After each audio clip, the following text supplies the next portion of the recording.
Describe the mechanism of cell injury that is hypoxia, oxygen की कमी की वजह से भी सेल डाई हो जाती है, सही या रिवर्सिबल या इरिवर्सिबल दोनों, वो हमें पता वो मैकेनिज्म फ्री रेडिकल कुछ केमिकल्स की वजह से जो सेल के अंदर प्रोड्यूस होते हैं बन रहे होते हैं उसकी वजह से जो सेल डैमेज होते हैं वो हमें पता वो मैकेनिज्म केमिकल्स की वजह से। इसके अलावा फिजिकल कौन कौन से चीज़ें जो सेल को इंजर्ड करते हैं, इसके अलावा न्यूट्रिशनल कौन कौन सी काज है जो कि सेल इंजरी की काज बनती है, ये मैकेनिज्म है।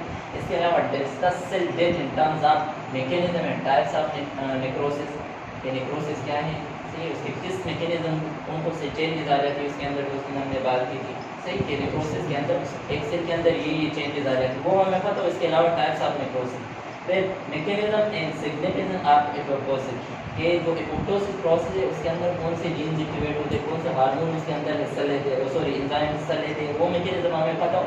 सिग्निफिकेंस का क्या मतलब होता है, क्या इंपॉर्टेंस है एपोप्टोसिस, सही हम तीन जगहों पे चाह रहे होते हैं कि सेल के अंदर एपोप्टोसिस हो जब वो हमारे काम का ना हो, फॉर एग्जांपल ट्यूमर सेल हम चाह रहे हैं इसके अंदर एपोप्टोसिस हो, वायरस इन्फेक्टेड सेल, सही या दूसरी डैमेज हो जाती है, हम ये चाह रहे होते हैं कि एपोप्टोसिस हो, तो उसके क्या इंपॉर्टेंस है वो हम पढ़ेंगे।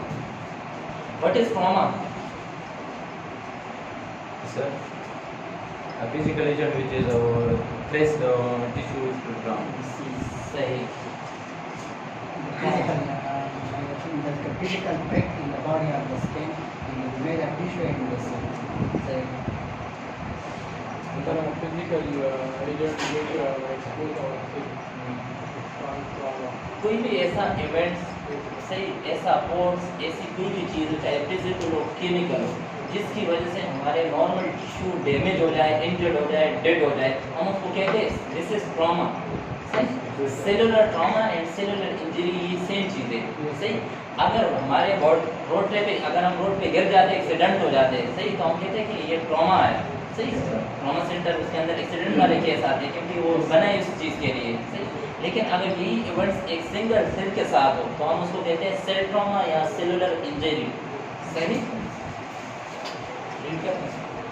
तो ट्रॉमा एक चीज़ है, ट्रॉमा इंजरी हाँ एक चीज़ है, लेकिन हम इंजरी वर्ड बहुत कम यूज़ करते हैं जनरली, सही अगर रोड पे एक्सीडेंट हो जाए ना तो हम बहुत रेयरली वर्ड यूज़ करते हैं कि इंजरी हुई है मुझे, सही हम क्या कहते हैं कि trauma word.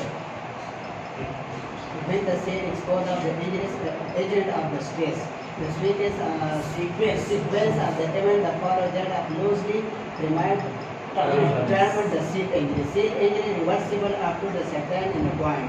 As though the stimulate the process are the severe enough from the benign in the cell of reach point of no return in the suffer irreversible cell injury in the ultimately cell death. Cell death is the ultimate result of the cell injury. सही। अच्छा cell injury को हम अच्छे अल्फाज में से define कर सकते हैं when the cell is exposed to an injurious agent और स्ट्रेस, जब भी हमारे नॉर्मल बॉडी के अंदर अगर नॉर्मल फंक्शन चल रहे हैं तो सेल नॉर्मली अपने फंक्शन परफॉर्म कर रहे होते हैं, सही। लेकिन अगर वहाँ पे कोई भी स्ट्रेस पड़ जाए, सही कोई ऐसा इवेंट्स उस दिन भी हमने बात की ह्यूमन स्ट्रेस की अगर हम बात करें कोई ऐसा इवेंट जिसकी वजह से हमारी फिजियोलॉजिकल और साइकोलॉजिकल जो रिस्पॉन्सेज है वो उसके सामने हो, लेकिन सिंगल सेल के ऊपर भी अगर ऐसे स्ट्रेस आ जाते हैं, ऐसे इवेंट्स आ जाते हैं, ऐसे कोई एजेंट्स आ जाते हैं जो सेल के ऊपर स्ट्रेस डाल देते हैं तो सेल के अंदर भी वैसे चेंजेस आ जाती है जैसे ह्यूमन के अंदर फिजियोलॉजिकल साइकोलॉजिकल चेंजेस आ जाती है ड्यूरिंग स्ट्रेस, सिंगल सेल के साथ भी ऐसा होता है। A sequence of event follow that is closely termed as injury. जब ऐसे स्ट्रेस पड़ जाते हैं किसी भी सेल के ऊपर तो उसके अंदर मल्टीपल सीक्वेंस के चेंजेस हो जाती है, जैसे उस दिन हमने नेक्रोसिस की चेंजेस की बात की कि सबसे पहले या अगर हम सेल इंजरी की बात करें सबसे पहले उसका सेल मेम्ब्रेन बाहर सबसे एक्सपोज हो है वो डैमेज होता है, जैसे अगर एक्सीडेंट हो जाते सबसे पहले स्किन और बोन इमोट प्रोन है, सही। इस तरह sequence of event follow that is loosely termed as injury, पहले सेल मेम्ब्रेन डैमेज होता है, उसके बाद साइटोप्लाज्मिक एडेनियम, उसके बाद न्यूक्लियस के ऊपर इफेक्ट होता है, एंजाइम बाहर आ जाते हैं, मेम्ब्रेन के अंदर होल स्पोर्स बन जाते हैं, ये सीक्वेंस है एकदम से ऐसा नहीं है कि सारे at a time at once होगा, सही। हाँ एट वंस भी हो सकते हैं, सेल एट वंस या कहेंगे कुछ सेकंड के अंदर या सेकंड के कुछ हिस्से के अंदर डाइट भी हो सकते हैं, it's depend on severity and duration of the stress, सही। अगर आप किसी को धोखा मार देते हो, सही उसके सेल तो ऑन द स्पॉट डाइट हो जाएंगे, सही, लेकिन आप ऑक्सीजन कम दे रहे हो उस सेल को, सही, तो उसके अंदर मॉर्फोलॉजिकल चेंजेस आएगी, सही, मल्टीपल चेंजेस आएगी, एकदम से वो सेल डाई नहीं होगा। Cell injury is reversible up to a certain point. हम ये कह सकते हैं कि सेल जो इंजरी है वो कुछ पॉइंट तक रिवर्सिबल है, सही। इफ द स्टिमुलस परसिस्ट, अगर जो चीज़ जो स्टिमुलस है, जो फोर्स है, जो केमिकल्स है या न्यूट्रिशन है या इम्यूनोलॉजिकल है, जो चीज़ सेल के ऊपर स्ट्रेस डाल रही, अगर वो परसिस्ट, हम कहते हैं कंटिन्यू को, अगर वो कंटिन्यू रहे, इसके अलावा सीवियर रहे इनफ फ्रॉम द बिगिनिंग, अगर वो स्टार्ट से कंटिन्यू से और परसिस्टेंटली वो सीवियर है, सही, यानी कोई फोर्स है या ऑक्सीजन की कमी है किसी सेल को, उसकी बात करेंगे, क्योंकि मोस्ट कॉमनली जो सेल इंजर्ड होते हैं वो हाइपोक्सिया की वजह से, ऑक्सीजन की कमी की वजह से। अगर एक सेल को आप ऑक्सीजन कम दे रहे हो स्टार्ट से, सही, बिल्कुल भी ऑक्सीजन नहीं दे रहा और ये कंटिन्यूसली ऐसा हो, सही, तो वो सेल डाई हो जाएगा। ऐसा कोई भी फोर्स हो जो सीवियर हो, परसिस्टेंट, तो cell lead to die. The cell reach a point of no return and suffer irreversible cell injury। अगर ऐसी कोई फोर्स हो या ऑक्सीजन हो या न्यूट्रिशन हो जिसकी वजह से सेल के ऊपर स्ट्रेस पड़ रहा है, अगर वो परसिस्ट हो, कंटिन्यू हो और सीवियर हो, तो एक स्टेज ऐसे आ जाते हैं कि उसके बाद हम कह सकते हैं कि अब ये सेल रिवर्सिबल नहीं है, ये डाइड होगा, ये इररिवर्सिबल सेल इंजरी है। And suffer irreversible ultimately cell death, at the end क्या होता है, सेल डाई हो जाएगी। सर इसकी मिसाल आम इंसान की मिसाल ले लो, एक बंदा है, उसको आप सिर्फ थप्पड़ मार रहे हो हाथों से, सही, और दूसरा है आप उसको नहीं मुखे ने किसी ऐसी चीज़ से, जैसे पुलिस से पत्थर छोड़ते हैं, उसको क्या होगा, हाँ, या उसके सर पे आप हथौड़ा मार रहे हो, कंटिन्यूसली मार रहे हो, सही, तो एक स्टेज ऐसे आ जाए, हम कहेंगे अब ये बेहोश हो गया, इसके बाद ये जिंदा नहीं होगा। सेल के साथ भी सेम इफेक्ट होता है, सही, कुछ हद तक वो बर्दाश्त कर सकती है उस स्ट्रेस को, उस इवेंट्स को जो उसको इंजर्ड कर रहे हैं, एक पॉइंट ऐसा आ जाता है, उसके बाद हम कहते हैं कि अब सेल डाई हो गए, यानी अगर न्यूक्लियस और सेल मेम्ब्रेन कंप्लीटली डैमेज हो गया, सही, तो उसके बाद चांसेस नहीं है ना, बिल्कुल, सही, कि सेल अब रिवर्स हो जाएगा। चलो लोग हमारे बाद में से और बाद में वो अलग बदल सकते हैं,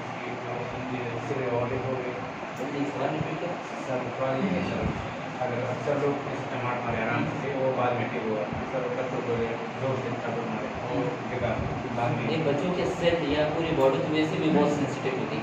एडल्ट की अगर हम बात करते हैं, ये जो यहाँ पुप्पा बन जाता है ना, ये सेल डैमेज नहीं होती, ये स्मूथ मसल स्केलेटल मसल जो होती है, उसके अंदर एक चीज़ होती है, हम उसको कहते हैं मसल टोन, सही, ये नाम सुना कहते हैं मसल टोन, नहीं सुना, सही, मसल टोन हम कहते हैं the physiological response of the muscle toward any injury, और ये नॉर्मल फेनोमेना है, सही, हमारे नॉर्मल मसल की वो physiological response toward any injury, सही, उसको हम कहते हैं दिस इज मसल टोन, सही।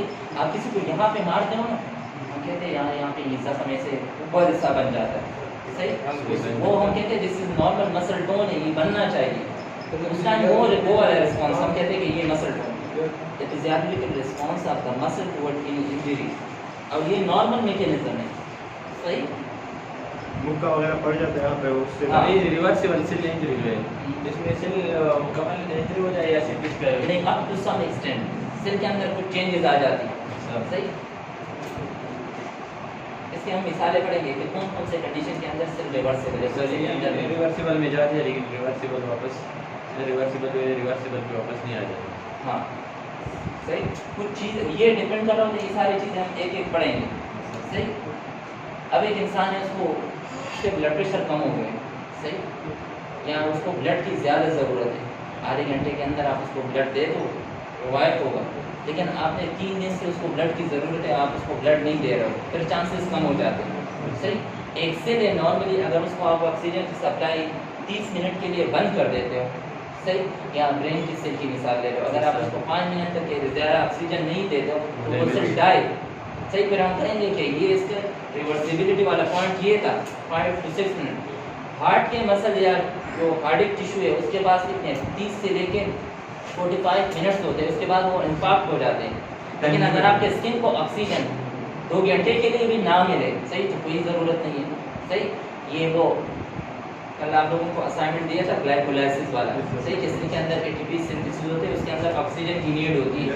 अगर उसको ऑक्सीजन की नीड नहीं है, सही है, तो वो लैक्टिक एसिड साइकिल में हम कहते हैं एनारोबिक ग्लाइकोलाइसिस में पहुंच जाता है, सही।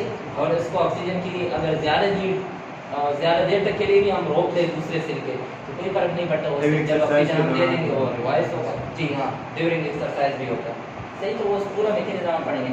इसके अलावा cell death is the ultimate result of cell injury. Cell death कब होती है? जब इर्रिवर्सिबल सेल इंजर्ड हो जाते हैं, एट द एंड वो यहाँ पे ख़त्म हो जाती है, इसको हम कहते हैं सेल डेथ। नेक्स्ट कल आपने असाइनमेंट और रखना आ गया था कुछ नहीं। उसके बाद injury and cellular injury. Injury is damage to your body, it is a general term that refer to harm caused by accident, fall, hits, weapon and more. उसको हम कहते हैं दिस इज इंजरी, सही। कि आपके बॉडी को अगर general term से हम कहें कि नुकसान पहुंचे, चाहे एक्सीडेंट हो जाए, आप गिर जाए, सही, कोई आपको मारे, वेपन से बुलेट लग जाए, या ऐसे बहुत सारे इलेक्ट्रिकल करंट आपको लग जाए, तो हम कहते हैं ये इंजरी है, सही। बर्न इंजरी, जल गए हो, सही, तो उसको हम कहते हैं जनरल टर्म से हम इस चीज़ को कहते हैं this is injury. Cell damage also known as cellular injury. Cell damage होना उसको हम कहते हैं सेलुलर इंजरी या cell accident. is a variety of changes of stress that a cell suffers due to external as well internal environmental changes। सही।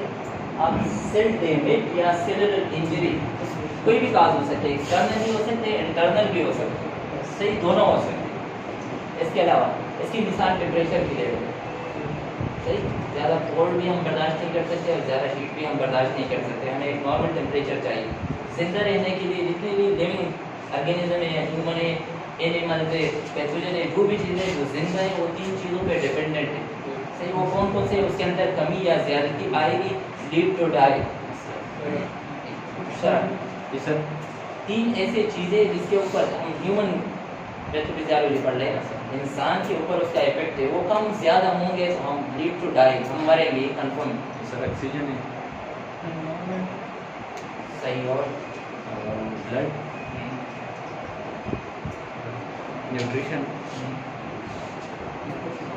कम ज़्यादा से नहीं बढ़ते, ब्लड अगर कम ज़्यादा हो रहे हैं, नहीं सर कम हो रहे हैं तो मर रहे हैं, और ऑक्सीजन कम हो जाते हैं तो सर ब्रॉडली हम बात करते हैं 3 चीज़ें, एक पीएच, टेम्परेचर, हाँ, और एक और है एनवायरमेंटल प्रेशर जिसको हम कहते हैं, वो कितना है नॉर्मल 760 मिलीमीटर ऑफ मर्क्यूरी। ये कम ज़्यादा होंगे, लिविंग चीज़ों पे इफेक्ट होता जैसे है। कि सर सर पीएच हम पार्ट अक्सर किसे होता है? स्पेस में जो लोग अक्सर जाते हैं वहाँ प्रेशर कम होता है, हाँ। किसी को उल्टी आती है या जो बॉडी जो प्रेशर कंप्लीट नहीं सही। होता। सेम ऐसे टेम्परेचर भी है, क्योंकि सेल के अंदर हम आप लोग बायोकेमिस्ट्री के अंदर पढ़ते हैं और एंजाइमेटिक एक्टिविटी होती है उसके अंदर। उस एंजाइमेटिक एक्टिविटी के लिए नॉर्मल पीएच, नॉर्मल टेम्परेचर और ये नॉर्मल प्रेशर का होना ज़रूरी है। सेल डैमेज को हम सेलुलर इंजरी भी कहते हैं। इसके अंदर क्या होता है कि सेल के ऊपर जब स्ट्रेस पड़ जाता है, सही, यानी कोई भी चीज़ उसको जब इंजेक्ट करती है तो उसके अंदर बहुत सारे चेंजेस आ जाती है, और वो स्ट्रेस एक्सटर्नल भी हो सकते हैं, इंटरनल भी हो सकता है। Among other cause, this can be due to physical cause भी हो सकते हैं, बहुत सारे cause और भी है, लेकिन physical, chemical, infection, biological, nutrition और immunological factor जो स्ट्रेस के ऊपर सेल के ऊपर स्ट्रेस काज कर देती है, स्ट्रेस को उस कंडीशन के अंदर डाल देती है कि अब सेल स्ट्रेसफुल कंडीशन के अंदर है। सही। Next, pattern of cell death. 2 तरीकों से सेल की डेथ हो जाती है, या तो नेक्रोसिस या apoptosis. Cell damage can be reversible और इरिवर्सिबल। अगर आपसे कोई पूछे कि सेलुलर इंजरी के टाइप्स बताओ तो 2 टाइप्स हैं, reversible cellular injury and irreversible cellular injury.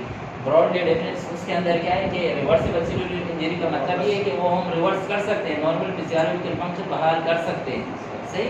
While irreversible cellular injury वो है जिसके अंदर हम नॉर्मल फिजियोलॉजिकल फंक्शन को रिवर्स नहीं कर सकते। टाइम लिमिट होगा सर रिवर्सिबल? हाँ, डिपेंड कर रहा होता है कौन सा, वो हम सारे बात करेंगे। ये सिर्फ यहाँ तो मैं सिर्फ जनरली समझा रहा हूँ, एक एक उसको पढ़ेंगे कि रिवर्सिबल सेलुलर इंजरी के अंदर क्या क्या चेंजेस आ जाती है।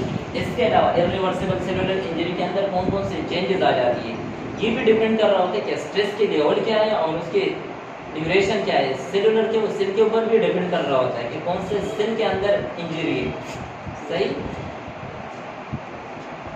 Depending on the extent of injury, the cellular response may be adaptive and where possible homeostasis is restored।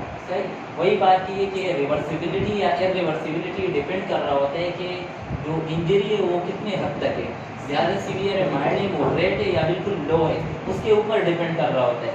अगर पॉसिबल होता है जैसे माइल्ड सी इंजरी पहुंची, सही पैथोजन ने इंजर्ड किया सेल को और उसको पिगोसाइटोसिस या न्यूट्रोफिल्स ने, तो चांसेस है कि नॉर्मल फंक्शन बहाल हो जाएगी उस सेल से। एडेप्टिव मीन्स के एडेप्टिव वैसे टर्म्स है हम यूज़ करते हैं कि किसी न्यू एनवायरनमेंट के अंदर एडजस्टमेंट के लिए, सही, जो हम अपने बिहेवियर को चेंज करते हैं उसको हम कहते हैं दिस इज एडेप्टिव। सही, जैसे आप गांव से यहाँ पे आए हो, सही, आपने पेंट शर्ट भले आपको पसंद हो ना पसंद हो, आपकी मजबूरी, आपने इसमें आना है, ये पहनना है, इसको हम कहते हैं दिस इज एडेप्टिव बिहेवियर। तो सिंपली क्या करते हैं कि वो नॉर्मल, जैसे कार्डिक मसल के ऊपर उसकी मिसाल ले लो, अगर उसके ऊपर प्रेशर ज़्यादा पड़ जाते, ब्लड ज़्यादा आ रहे, तो वो अपने साइज को अप टू फिजियोलॉजिकल लेवल बढ़ा देते हैं, हम कहते हैं हाइपरट्रॉफी। सही, वो एक एडेप्टिव मैकेनिज्म है। उसके बाद cell death occur when the severity of the injury exceed the cell ability to repair itself. सही, अगर आप 10 मुक्के बर्दाश्त कर सकते हो, सही, और मैं आपको 15 से 20 मारूं, सही, तो आपकी बर्दाश्त की एबिलिटी तो 10 थी। सही, सेल की जब वो एबिलिटी खत्म हो जाए कि अब उससे ज़्यादा वो स्ट्रेस को बर्दाश्त नहीं कर सकती, तो हम कहते हैं कि ये सेल डाई। इसके अलावा cell death is related to both the length to exposure to harmful stimulus and the severity of damage cause. Cell की डेथ किस चीज़ के ऊपर डिपेंड हो रही होती है? दोनों चीज़ों पर, एक्सपोजर पे और स्टिमुलस कितना पास है, कितना सीवियर है। सही, सेल डेथ में अकर बाय नेक्रोसिस और एपोप्टोसिस। सही, सेल की डेथ होगी या तो सेल नेक्रोस होगा या एपोप्टोस होगा। रिवर्सिबल सेल इंजरी, इसके अंदर क्या होते हैं? Reversible cell injury, cell can recover to their normal function. हमें पता है कि इसके अंदर सेल रिवर्स होगा, मीन कि उसके नॉर्मल जो फंक्शन है वो बहाल हो जाएंगे। In irreversible cellular injury cell undergo injury so severe that cell death and ultimately necrosis of tissue occur. सही, सिर्फ इरिवर्सिबल और रिवर्सिबल सेलुलर इंजरी की डिफिनीशन है, सही, आपको पता हो। इरिवर्सिबल सेलुलर इंजरी वो है जो कि सिर्फ रिवर्ट नहीं होगा, डाई होगा, आइदर बाय एपोप्टोसिस या नेक्रोसिस। रिवर्सिबल सेलुलर इंजरी है कि सेल के ऊपर स्ट्रेस पड़ गया, लेकिन स्ट्रेस कम था, सही, उसका एक्सपोजर लेंथ ड्यूरेशन भी कम था और सेल ज़्यादा स्ट्रॉन्ग था, उसने दूसरे हम कहते हैं कि एडप्टिव मैकेनिज्म को इख्तियार किया, अब वो स्ट्रेस खत्म हो गया, सेल के अपने नॉर्मल फंक्शन बहाल हो गए, इसको हम कहते हैं this is reversible cellular injury. उसके बाद रिवर्सिबल सेल इंजरी में ऐसे लोग खुद अपने आप को अडॉप्ट कर रहे हैं। हाँ, खुद, सही, जैसे हार्ट की उसकी मिसाल लो, हाइपरट्रोफी नॉर्मल, सही, वेसोडाइलेशन, सही, अब तो सम एक्सटेंट हम कहते हैं कि ये नॉर्मल है। आप पानी ज़्यादा पीते हो, नॉर्मल मैकेनिज्म है, यूरिन आउटपुट भी आपका फास्ट हो जाता है, ज़्यादा हो जाता है, सही, तो हम कहते हैं कि ये एडप्टिव मैकेनिज्म है। While both reversible and irreversible cell injuries signal a nausea stimulus from the environment on the cell. Reversible and irreversible cellular injury कब होती है? जब उसके एनवायरनमेंट से, एक्सटर्नल एनवायरनमेंट या उसके नियर बाय एनवायरनमेंट से उसको नोजियस, हम कहते हैं कि पॉइजन या जहरीला स्टिमुलस मिल जाए। Each injured state can be classified by the types of injury, the severity of injury, the duration of injury and the type of cell being injured.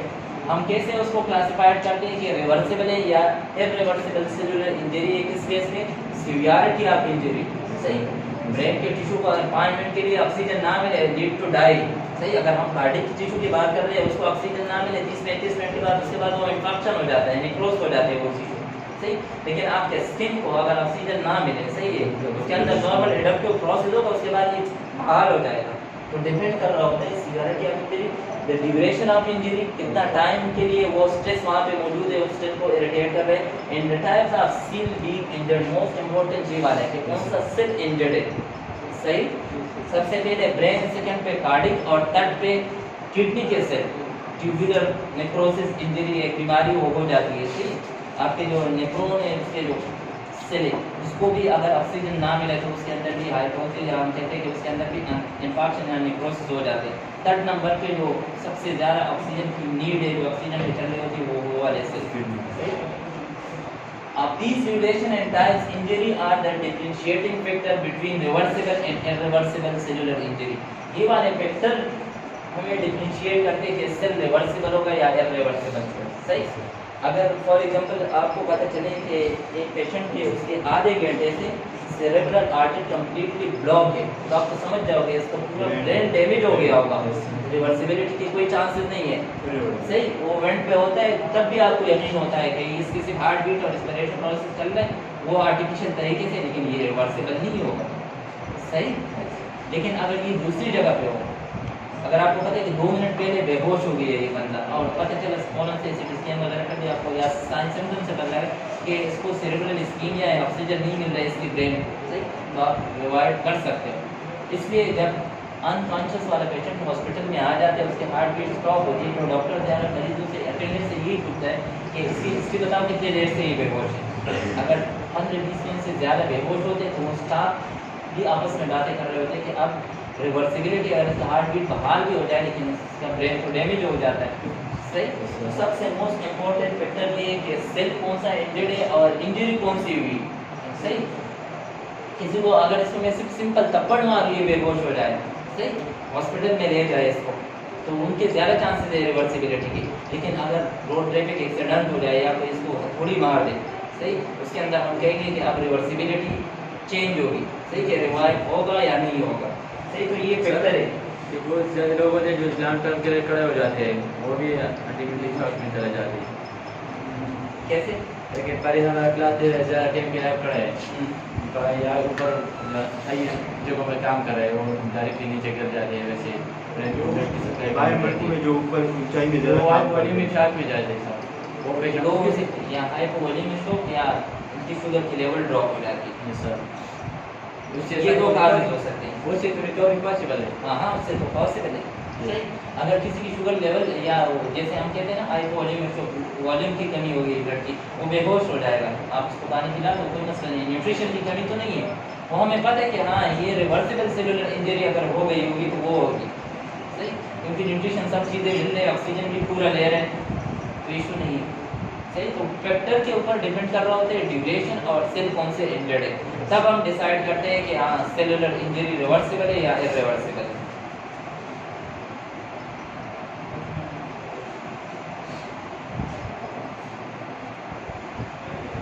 Depending on the cell type, the duration toward the so-called point of irreversibility, that is the point where the cell injury become irreversible.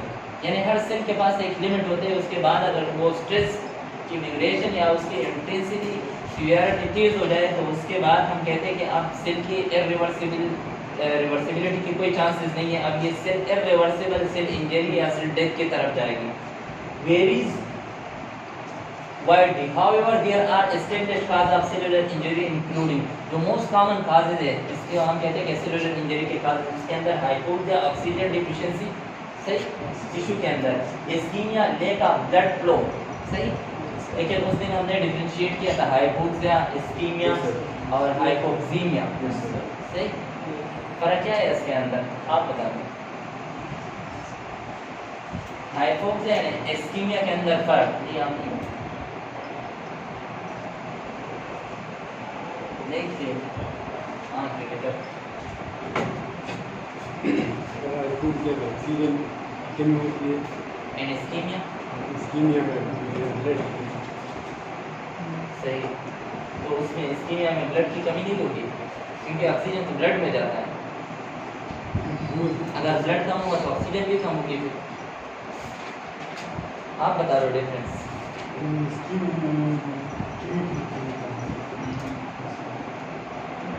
हाँ, मुशरफ के बराबर में आप बताओ। नाम क्या है आपका? मोहम्मद नदीम, सही नहीं। आप थे उस क्लास में, उसके बाद इंटरेस्ट नहीं है ना आप लोगों के, एक बार खुद से लिख दे। हाँ क्या सर, जो हाइपोक्सिया में ऑक्सीजन की कमी होती है, इस्कीमिया में ऑक्सीजन भी और न्यूट्रिएंट्स का डिफिशिएंसी है। सही, और एक और change, very good. Scheme hypoxia only deficiency of oxygen to tissue, yes sir. Clear. Ischemia के अंदर हम कहते हैं कि इस्कीमिया वो वाली डेफिनेशन आपकी सही है कि ब्लड की कमी होती है, सर सॉरी ऑक्सीजन की कमी होती है, लेकिन उसके अंदर ऑक्सीजन की कमी के साथ न्यूट्रिशन भी उस टिश्यू को कम मिल रही होती है। इसके अलावा जो बेस्ट मेटाबॉलिटीज है वो भी डायमेंस हो जाती है, सही, उसके एग्जिट्स वो उस टिश्यू से निकलना वो भी ख़राब हो जाता है, तो हम उसको कहते हैं दिस इज इस्कीमिया। क्लियर है? Hypoxia only oxygen deficiency. सही। फॉर एग्जांपल किसी को लंग्स में अनकॉमन डिजीज है, नमूनिया है, सही, उसके अंदर उसके टिश्यू को ऑक्सीजन कम मिलेगी, न्यूट्रिशन प्रॉपर मिलेगी, तो हम कहेंगे कि पेशेंट हाइपोक्सिया के साथ होगा। इस्कीमिया के साथ फॉर एग्जांपल यहाँ पे कोई आर्टरी है वो ब्लॉक है, सही, किसी आर्टरी है वो ब्लॉक है, तो वो ब्लॉक है और उसका लुमिनल जो डायमीटर है वो छोटा हो गया, इसके अंदर ऑक्सीजन भी कम जाएगा, ब्लड भी कम जाएगा, न्यूट्रिशन भी कम जाएगा और इसमें डायबिटीज भी नहीं आएगी, सही। तो इस्कीमिया के अंदर ये 3 चीजें होती है, lack of blood flow, physical and mechanical injury, इसके अलावा chemical injury, radiation, biological injury, virus pathogenesis and nutritional injury, ये सब क्या है सेलुलर इंजरी के काजेज है।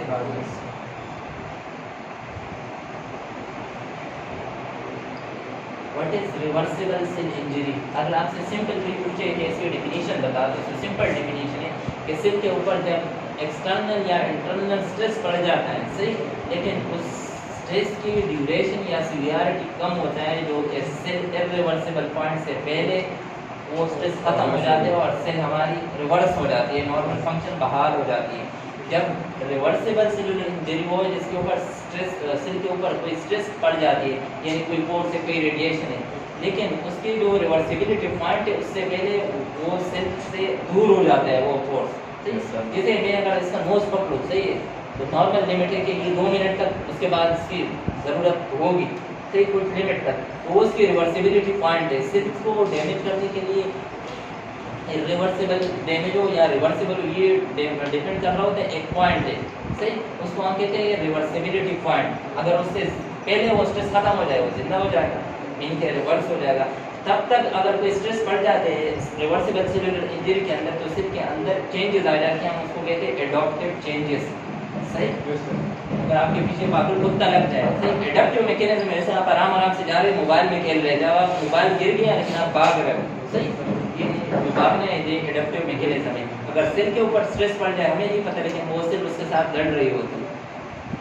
Reversible cell injury, also known as RCI, यानी reversible cellular injury, is a cellular injury with a hallmark of pathological changes to the cell. hallmark में हम कहते हैं prominent sign, सही, prominent sign, जैसे heart attack नाम सुना है, उसके hallmark sign होते हैं, हाँ सही बता रहे हैं। यहाँ पे पेन होता है जो साइड है, उसका दर्द ऐसा होता है कि वो अच्छे से डिफरेंट की तरफ ग्रेडियंट होता है, टिपिकल कार्डियक सेंटर में, तो इसके लिए हम यूज वर्ड यूज करते हैं हॉलमार्क साइन, सही। रिवर्सिबल सेलुलर इंजरी के अंदर हॉलमार्क्स मॉर्फोलॉजिकल चेंजेस आ जाती है, सही, यानी शेप के अंदर अल्टरेशन आ जाती है सेल के अंदर, चाहे वो रिवर्सिबल सेलुलर इंजरी हो या इरिवर्सिबल सेलुलर इंजरी हो। These changes can be reversed if the injured stimulus is removed, सही। वो जो चेंजेस है वो रिवर्स भी हो सकते हैं, नॉर्मल सेल के फंक्शन भी बहाल हो सकते हैं, लेकिन उसके लिए शर्त क्या है, जब हमने इंजरी कॉजेटिव एजेंट को हमने दूर कर दिया।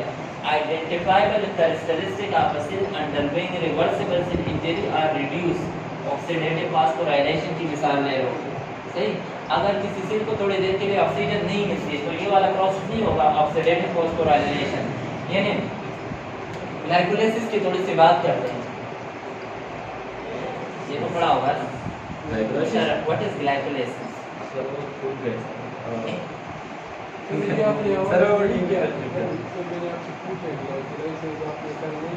सर ग्लाइकोलाइसिस एरोबिक और एनारोबिक सही है, जो भी बात करते हैं बता दो। जो ऑक्सीजन इसको मिल जाए एरोबिक वाली नहीं मिल जाए एनारोबिक, सही, इसके अलावा और क्या जानते हैं इसके बारे में? तो एटीपी प्रोडक्शन ना हो ये सर, सही। और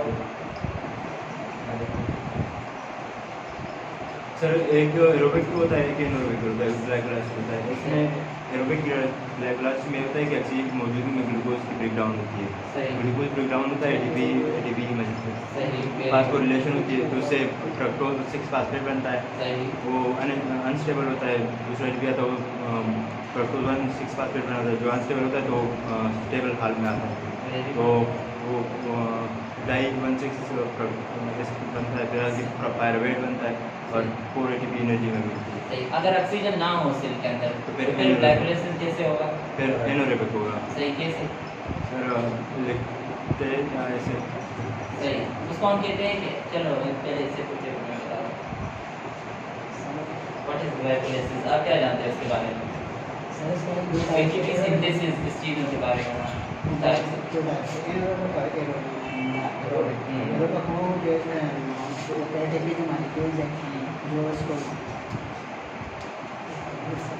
बता दो गलत बोलो ये इलेक्ट्रिक एसिड होता है वो पूरा मैकेनिज्म मैं आप लोगों को पढ़ा दूंगा, लेकिन वो नॉर्मल स्पोर्ट के अंदर आपका नहीं है, तो मैंने कहा आप लोग इससे पढ़ लो फिर आसानी होगी। हम क्या कहते हैं ग्लाइकोलाइसिस के बारे में?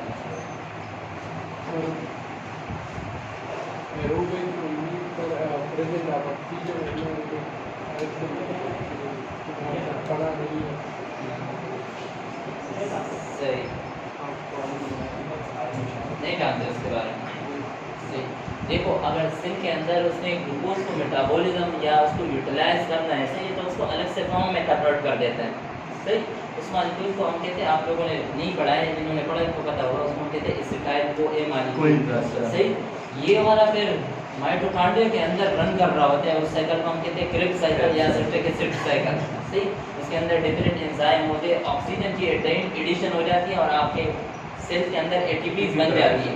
वो ATPs कहाँ बन रही होती है, कहाँ यूटिलाइज हो रही थी? उस सेल के फंक्शन के लिए हमें खुराक की नीड होती है, काम करने के लिए सेल को ATPs की नीड होती है। लेकिन अगर सेल के अंदर ऑक्सीजन ना हो सही, तो कुदरत ने दूसरा मैकेनिज्म रखा है, हम उसको कहते हैं लैक्टिक एसिड साइकिल। लेकिन उसके डिसएडवांटेजेस ज़्यादा है। डिसएडवांटेजेस उसके ये ज़्यादा है कि ऑक्सीजन के गैर मौजूदगी के अंदर आपकी ग्लूकोज की ब्रेकडाउन हो जाती है। सही, लेकिन सेल के जो इंट्रा सेलुलर pH है वो डिक्रीज हो जाता है। सेल के अंदर हम कहते हैं कि एसिडिटी इंक्रीज हो जाती है। सही, और आपका pH अगर डिक्रीज होगा सही, उस लैक्टिक एसिड साइकिल की वजह से कंटिन्यूसली एनारोबिक रेस्पिरेशन चल रही है सही, ऑक्सीजन नहीं है, तो उसके अंदर इंट्रा सेलुलर pH डिक्रीज होगा, मीन के एसिडिटी ज़्यादा होगी, तो सेल के फंक्शन अल्टर होंगे। इन स्टेज जैसे आ जाए सेल नीड टू डाई, वो बर्स्ट हो जाता है। सही, ये वो वाला process. For example down regulation of adenosine triphosphate, ATP production and swelling of the cell caused by change in ion concentration within the cell. Other global responses can be seen as well. इसके अलावा और भी changes हैं जो most common है, जैसे for example hypoxic cellular injury, उसके अंदर सेल के अंदर क्या क्या चेंजेस आ जाती है, वो सारी चीज़ें हम पढ़ेंगे, लेकिन आपको तो ब्रॉडली उसके ग्लाइकोलाइसिस के बारे में पता हो। इसके अलावा सेल के अंदर अगर कोई स्ट्रेस पड़ जाते हैं तो आयन की कंसंट्रेशन, यानी हमने बात की कि सेल मेम्ब्रेन की इंटीग्रिटी मेंटेन नहीं रहती, सही, वो ख़त्म हो जाती है। अगर आपके सेल के अंदर ATPs एक पंप होता है ना, आपके 25% जो एनर्जी बनती है वो सोडियम पोटाशियम एटीपेजेस एक पंप है, जिसको हम सोडियम पोटाशियम पंप कहते हैं, या उसको हम कहते हैं सोडियम पोटाशियम एटीपेजेस, जो हर सेल के ऊपर से मेम्ब्रेन पे प्रेजेंट होते हैं। 25% एनर्जी वो यूज़ कर रहा होता है। नर्वस सिस्टम के अंदर 75% एनर्जी सोडियम पोटाशियम एटीपेजेस यूज़ कर रहा होता है। अब उसका फंक्शन अल्टर हो जाएगा, और वो हमें पता है कि वो सोडियम पोटाशियम के साथ क्या करता है, वो जिससे सोडियम को अंदर लेके जा रहा है सेल के और पोटाशियम बाहर निकल डिपोलराइजेशन और रिपोलराइजेशन। फिर से वो सोडियम को सारे सेल के अंदर लेके जाते हैं और पोटाशियम बाहर निकाल रहे हैं। तैयार जैसा है क्या?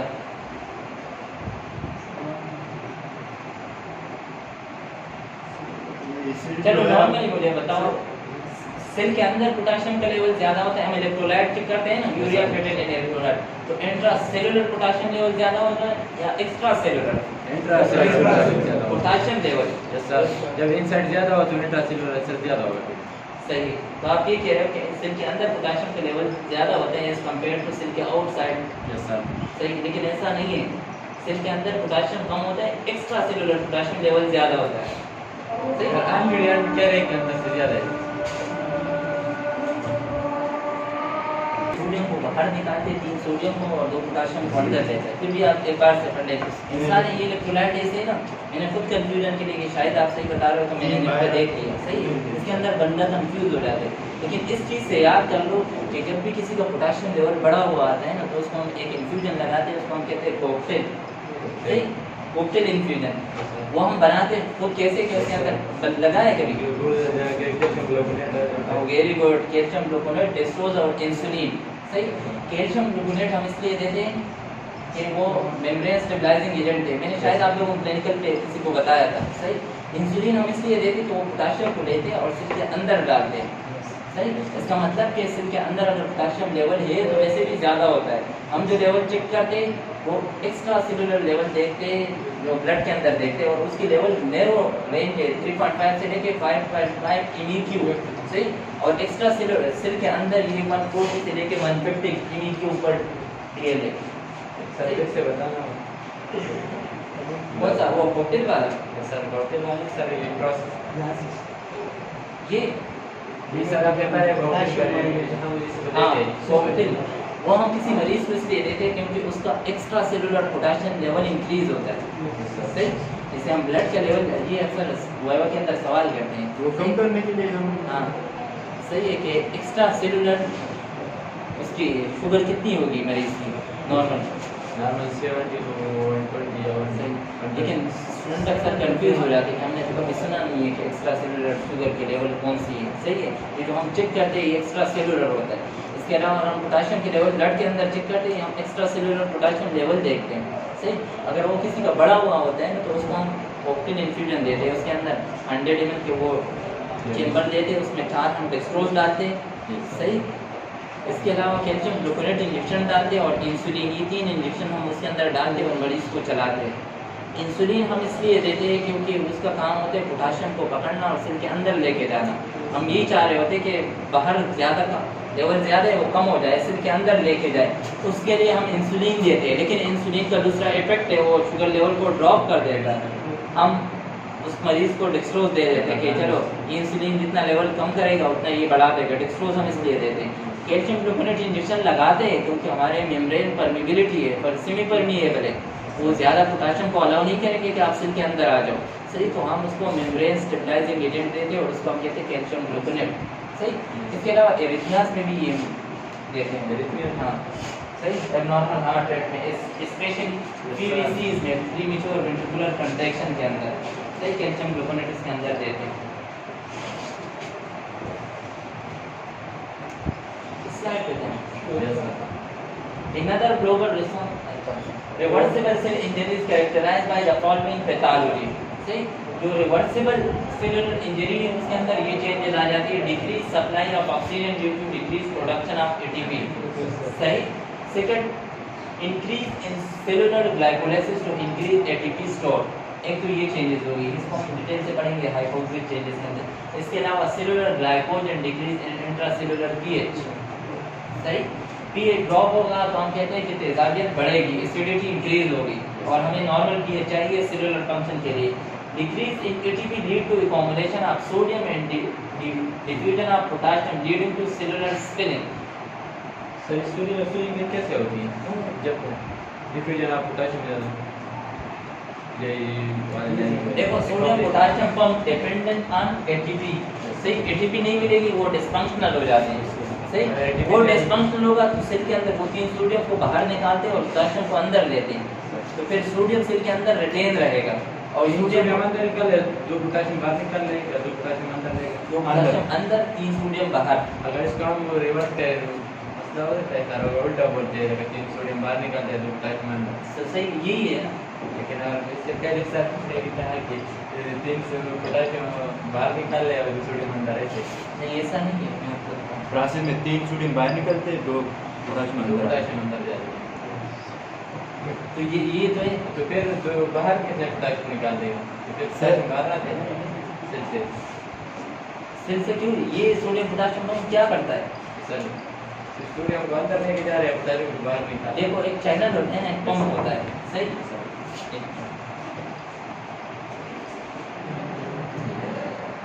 सेल के बाहर ज्यादा होता है पोटेशियम का, सेल के अंदर होता है, लेकिन ये पंप है अगेन ग्रेडियंट पेन का होता है। सही, इसलिए हम इसको कहते हैं सोडियम पोटेशियम पंप। सही, अगर ये खराब हो जाए मीन से ATP नहीं मिल रही, ये काम नहीं कर रहा होगा।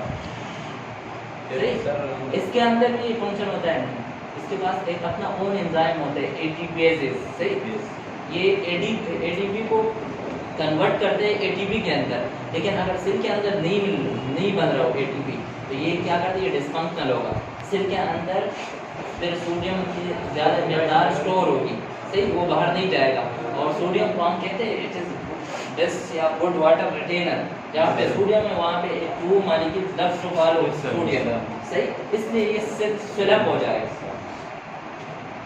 सही। बाकी नेक्स्ट क्लास के अंदर पढ़ते हैं, लेकिन कोशिश करो